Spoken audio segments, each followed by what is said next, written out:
Welcome to Penrose Learning, where we make understanding easy. In this video, I will show how to know Binance wallet address. Open the Binance app or website and sign into your account. Tap Wallet, choose the cryptocurrency, then select Deposit to view your wallet address or QR code. Copy the address carefully and verify the first and last characters before sending funds. Always double-check the network to avoid losing tokens and keep your account secure with two-factor authentication.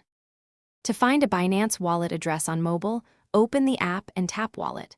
Choose the coin you want to receive, then tap Deposit to reveal the address and QR code. For web, go to Wallet and Overview, select Fiat and Spot, then find the coin and click Deposit. Make sure to select the correct blockchain network, as addresses differ across networks.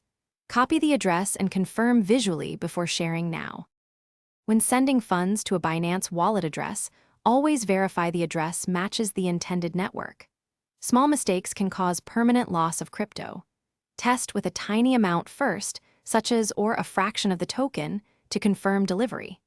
Enable two-factor authentication and use a hardware wallet for large balances.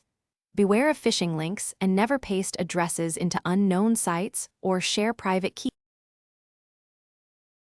Thanks for watching. If this was helpful, leave a like and consider subscribing. See you next time.